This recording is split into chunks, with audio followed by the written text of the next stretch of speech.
જ્વેલર્સમાં ચોરી કરનાર હર્ષિદા શેટ્ટીની ધરપકડ કરવામાં આવી છે। નિકોલના આભૂષણ જ્વેલર્સમાં 1,60,00,000ના દાગીનાની ચોરી કરી હતી। શોરૂમમાં સેલ્સ ગર્લ તરીકે કામ કરતી હર્ષિદા શેટ્ટીએ ઘરેણાની ચોરી કરી હતી।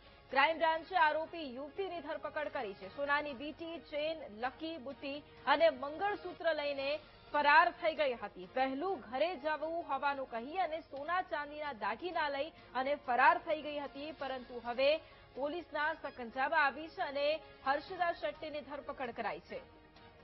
અને આજ મુદ્દે સંવાદદાતા અનિતા ફોન લાઈન પર છે। અનિતા, અમદાવાદના નિકોલમાં જ્વેલર્સમાં ચોરી કરનાર હર્ષિદા શેટ્ટી આખરે પોલીસના સકંજામાં આવી છે। શું તપાસ અને શું કાર્યવાહી?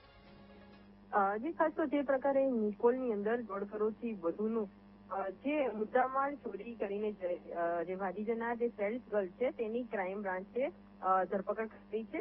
આ મહિલા જે ચોર છે તેણે પોતે પોતાની નોકરીના બહાને ત્યાં જે જ્વેલર્સ છે તેના ફોટો પાડવાના બહાને તેણે આ જે જ્વેલર્સની ચોરી કરી હતી અને ત્યારબાદ પોતાના પ્રેમીની સાથે નાસી ગઈ હોવાનું સામે આવ્યું હતું। આ હર્ષિદા શેટ્ટી જે છે છેલ્લા 1 વર્ષથી તેને નોકરી હોવાનું પણ સામે આવી રહ્યું હતું અને ત્યારબાદ જેણે 11 તારીખના રોજ જે દાગીનાના ફોટા પાડવાના બહાને 1.60 કરોડની જે જ્વેલરી જે છે 1200 ગ્રામના સોનાના જે દાગીના છે તે ચોરી કરી લીધા હતા।